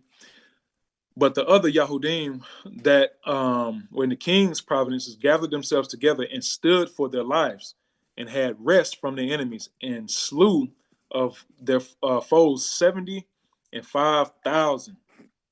But they laid not their hands on the prey or the spoils. And on the 13th day of the month Adar, and on the 14th day of the same rested day, and they made it a day of fasting and gladness. But the Yahudim that were in Shushan assembled together on the 13th day thereof, and on the 14th, and on the 15th of the same, they rested, and made it a day of fasting and gladness. Right? So the Father really turned, that recompense and put it on their heads, right? So now we can get down to, so we pretty much at the point, we seen the history of it. We seen what happened. We seen how the Father showed his hand against the hand of Haman and the enemy, right? So now for those that have not understood this feast or whatever, now we're at the point to where the Father, done what he done, and they're giving thanks and they're giving praise because our foremothers and forefathers' lives was spared at the hand of the Father. So they're giving thanks and praise, and they're causing, feasts to come about, and joy and gladness to come about, because of how the Father used, Queen Esther and Mordecai, during that time. So now you have at least a base understanding on what, we are supposed to do. And we're about to get the decree, right now. So when we start at verse 19, now we see it says, therefore, the Yahudim of the villages that dwelt in all the unwalled towns made the 14th day of the month of Adar gladness and feasting, and a good day, and sending portions to one another. All right, so now we get a chance to start answering some questions. All right, so put a 1 in the chat if you have seen our brothers and sisters in, the camps, the Israelite camps and whatnot, take part in what we call Purim or Purim, and you see them bringing gifts, it might be at somebody's house or it might be at a building or whatever, and they bring, a large sum of gifts or whatever, and they exchange gifts, with each other. Put a one in the chat if you have seen that. All right, I see a couple people. All right, cool. So, and then we also know this particular feast by the other, well, ain't no other about it. The ones who proclaim to be Yahudim but are not. We see how they keep these type of feasts, the ones that aren't listed in Leviticus 23. It's almost like they keep these on a higher regard than they do the ones that the Most High, placed inside of Leviticus 23, right? So I examined those as well, and I seen how they all keep the feast and whatnot. One, we know that's a utter blasphemy, to what it truly is that the Father is trying to get us to do. The ones that say they are Yahudim, but they are not, we know that is straight blasphemy the way that they do it. And then our camp brothers and sisters, they bring portions one to another. Yes, that is literally what it says right here, right? But let's put this into context. Why would we need to bring portions one to another, right? Well, for one, it's because of gladness and those things like that. But I don't believe that it's that. When I see this, I don't think it's to be done almost like in a Christmas type manner, right? Like when I see a lot of these, it almost look like they're decorating and it just, the only thing that they don't have in there is just a tree, basically. And from when I'm looking at it, that's what it feels like when I'm looking at it. But feelings could be fickle, and feelings ain't always valid. So that's why you try everything by the Ruach and of the Word, right? But as we read further, we'll see, a little bit further, what it is. Let's see. Let's jump down to 20, and it says Mordecai wrote these things and sent letters to all the Yahudim that were in all provinces of King Artaxerxes, both near and far, to establish among them that they should keep. All right. So now we're getting down to the days. What days do we keep?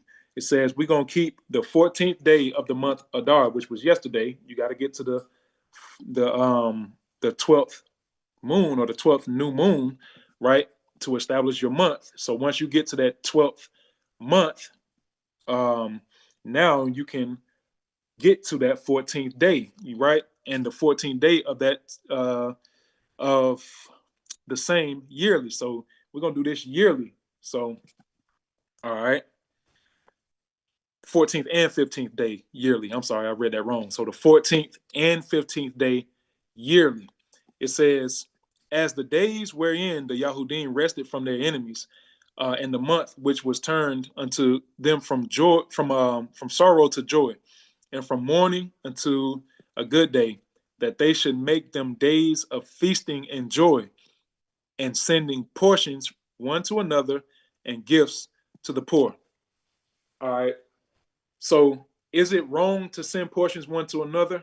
Based on what I'm reading, no, it is not. It's not wrong to send portions one to another.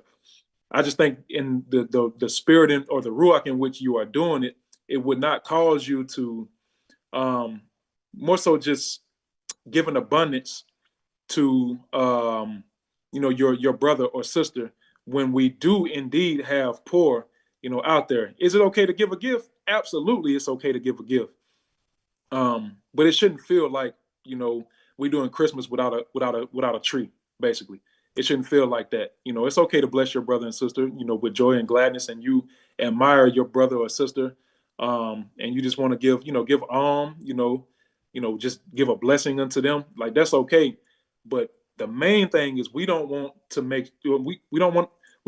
neglect the poor.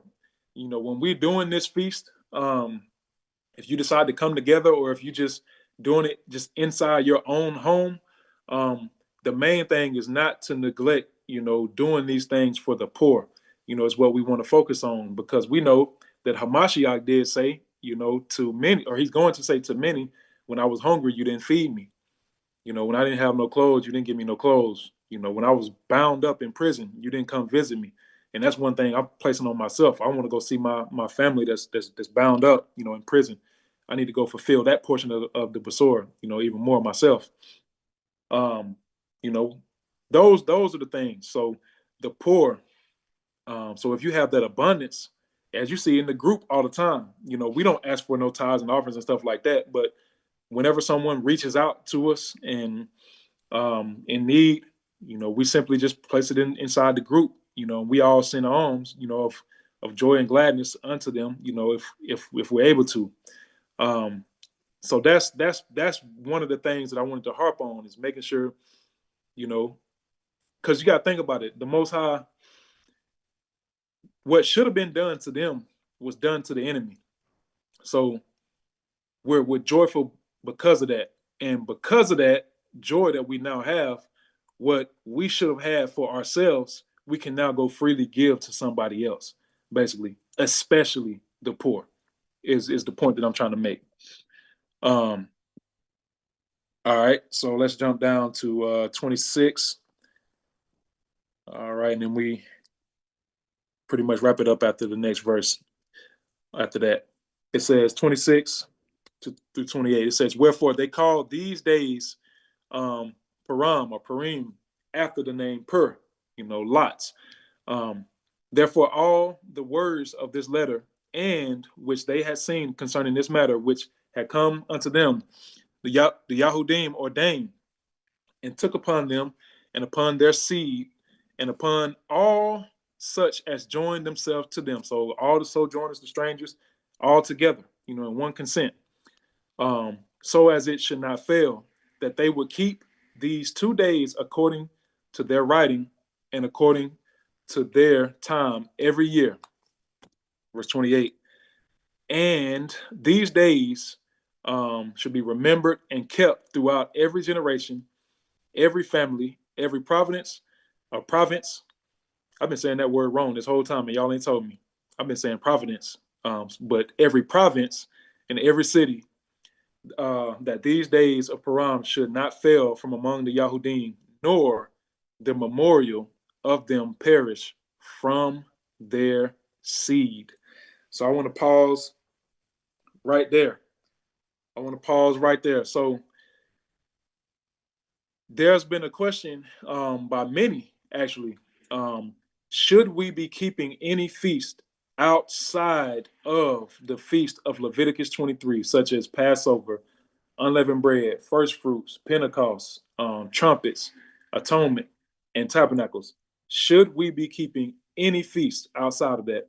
That's been a question. I've also seen others say we should not be keeping any feast outside of Leviticus 23. And if you are keeping a feast outside of Leviticus 23, you are in error. I've heard that, people have told that to people that's trying to learn this, and that's in the faith, right? Or that's seeking, to grow in the faith. So here's where I, am with those questions, some of those questions in that statement. Should we keep this feast outside, that's listed outside of Leviticus 23?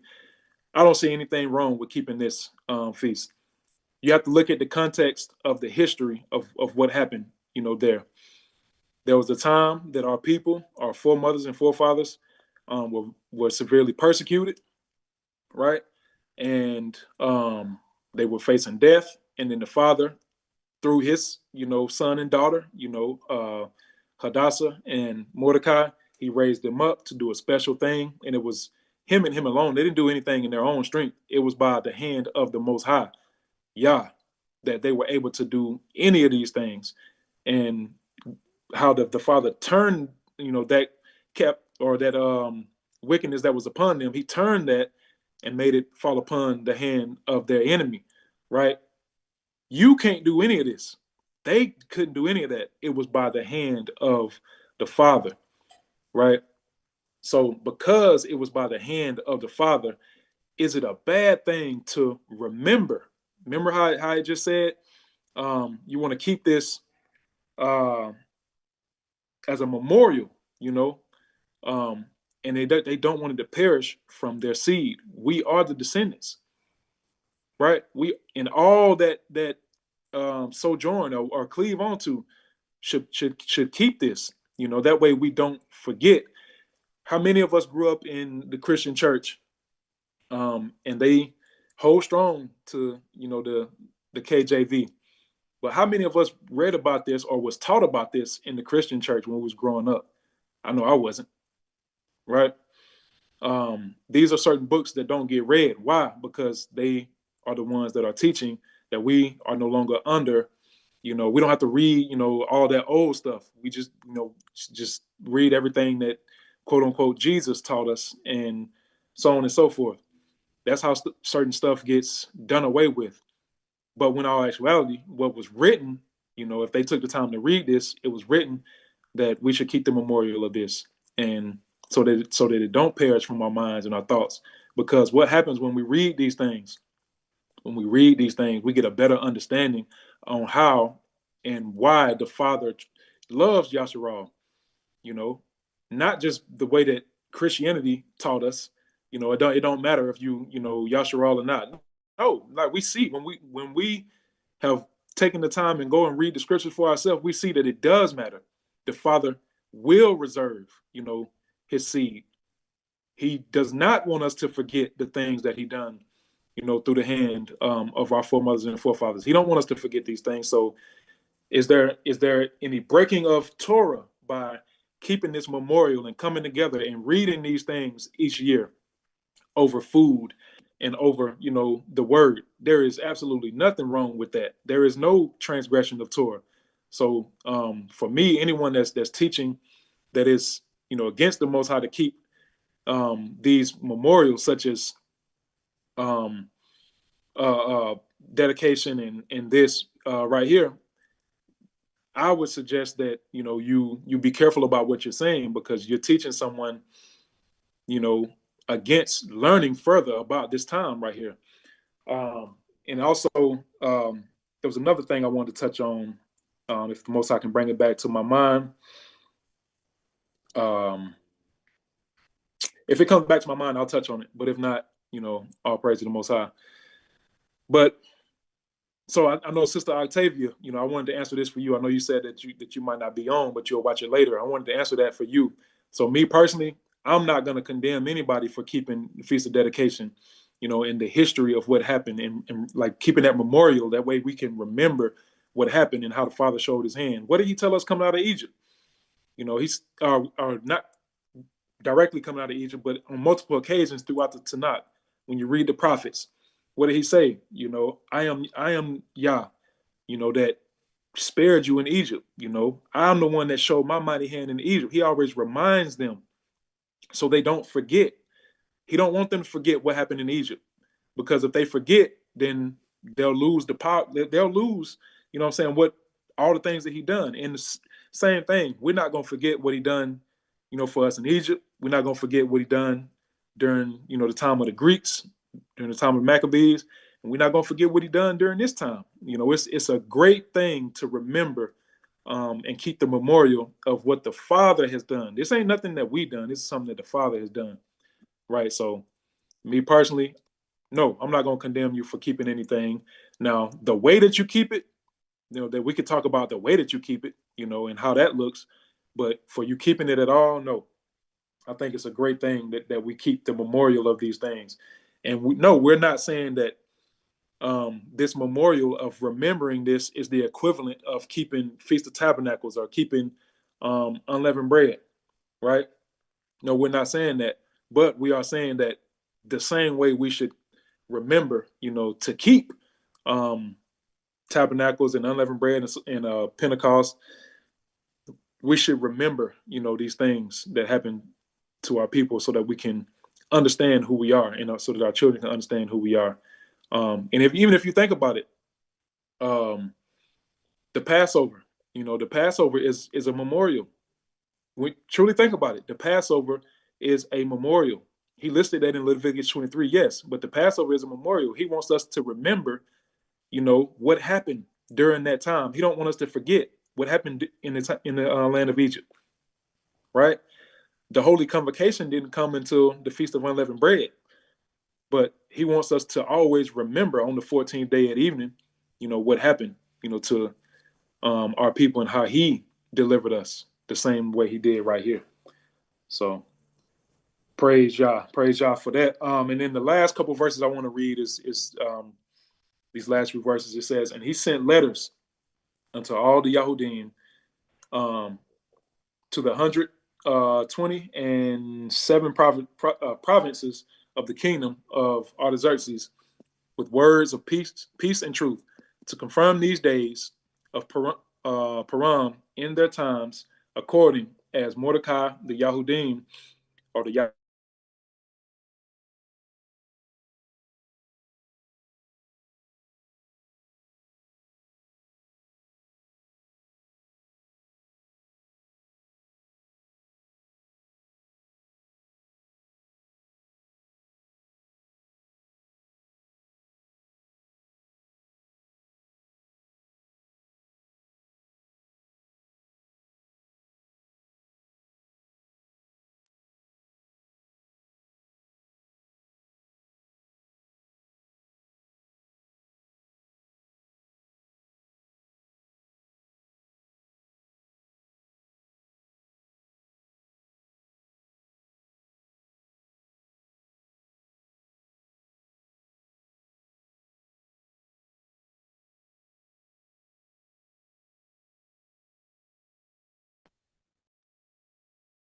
Malak, I think you lost sound, brother. What Can you about check it? now? There you go.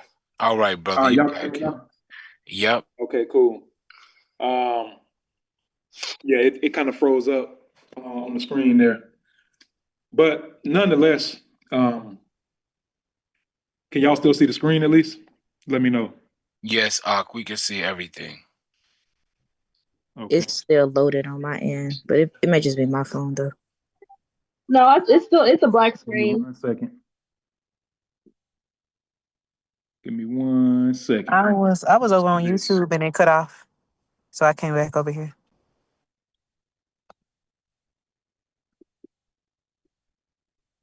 Dang, the enemy wanted to jump in right when I was about to close. It's all good though. On my screen, I still got Esther 9, chapter 9 up. All right, how about now? Can y'all hear me? Yep. All right, cool. Yeah, you good. All right.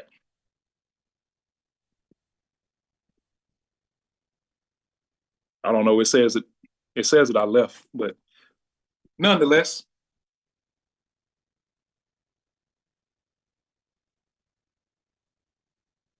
All right. So with that being said, I wanted to close out by saying, if the father, rose up, Mordecai, and he rose up, Hadassah, Queen Hadassah, if he rose them up and done a miraculous thing, for them, and done what he did, and they, by the hand of the Most High, was allowed to send that decree out to their people, not only their people, to all, that was following, the way of the Father, and all had seen, what went on. Then what reason would it be, to deter someone to keep from keeping the memorial of Purim, or what reason would it be to deter someone from keeping the memorial of dedication? There is no reason to deter anyone from keeping those things as a memorial, and making sure that they teach these things to their children, and so on and so forth. So, with that being said, I definitely want to say that as you're going out and about, whether it have been yesterday or if you're going out and about today, the Father, spared our foremothers and forefathers' lives. So, I would say when you go out, and you have, maybe an abundance in your house today, or if you got something that you can, spare to give to somebody else, go do that, and give, something to somebody else as an appreciation unto the Father, for him sparing, the lives of our foremothers and forefathers. And that's an easy way that we can show, thanks to the Father by doing something for somebody else rather than making a feast or, something like that towards ourselves. Is it okay? Yes, it is okay for us to make a feast and come together, but let's not neglect, to do these things to the ones that are in need, as well, and just be intentional about doing so. So if you can, and if you are able to, be intentional. Maybe you didn't observe or do anything yesterday. I know I, for one, can raise my hand. I was busy all day yesterday at work, so I didn't get a chance to really, be intentional about doing something, yesterday. But today, while I have, life and breath, and when I exit the house today, I want to be intentional about, whether it be a word that you give to somebody if you don't have funds or anything like that. You can be intentional about going into the grocery store or wherever you're going to. You can be intentional about giving, the good news to somebody. Or if you got, a little $5, $10, or whatever the case to spare to buy someone some food or give to somebody, make sure you, give thanks to the Father, for what he done for us and is continuing to do for us, So with that being said, I rest right there. I want to give thanks to everyone that tuned in on YouTube. I wasn't able to be on the YouTube screen today to see if anybody was chiming in or not. So forgive me if you was chiming in on YouTube. Hopefully one of the other brothers and sisters caught, the messages on there and was able to respond back to you guys on there. But appreciate y'all tuning in. If you see this in the coming future, leave a comment on the video and tell me your thoughts on how you observe and how you keep this particular feast. But with that being said, let me go ahead and pray out. Also, if you want to be part of our studies and stuff like that, we have one that's coming up on Saturday at 8:30 p.m. If you want to be a part of that study, just reach out on Facebook, Torah X Besorah on Facebook and Instagram or TikTok. Send us a message. You can email at torahxbesorah@gmail.com. Send a message, and we'll make sure you get in there for those things. The women got their day tomorrow as well, where they fast and where they have a women's call, to start the day and then to end the day as well. So if you want to be a part of those things, just reach out via DM. But let's go before the Father and close out. Abba, I just thank you for allowing us to gather here, Father, to just discuss your word for a small portion of this day, Father, that we call your Shabbat, Father. We thank you and we just give you all the glory and praise, Father. Let us do something for someone else, Father, as thanks unto you, for what you have done, for our people, Father, and for the ones that are striving, to be like you, Father. Father, I just thank you for this family that I get a chance to meet with on a regular basis, Father. I thank you for each of them. Be with them in their homes, Father. Be with their children, Father. Go before us right now, Father, as we know that your holy feast and gatherings are right around the corner, Father. Go before us. Let our gathering during that time be full of shalom and joy and gladness, as the scripture says, Father. Let us come before you with all of those things upon our heart.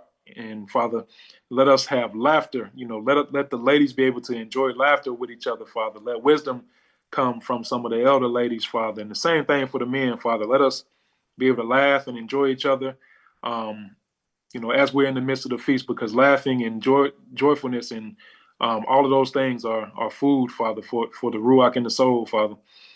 So I'm asking that you even go before us, even in that building that we're going to be in, Father. Go before us. Let your presence go before us, Father, before we even get to that day. And I just pray all these things, and I thank you. Let the rest of this day be, kept according to, how we should keep Shabbat. And I just thank you, and I ask all these things in your Son, Hamashiach Yahushua's name, I pray. Amen. So be it. Shalom, shalom. Amen. Yada Shalom. Yahuwah. Shalom. Amen. Yada Amen. Yahuwah. Hallelujah. Yada Yada Yahuwah. Yahuwah. Shalom, yada yahuwah. Praise.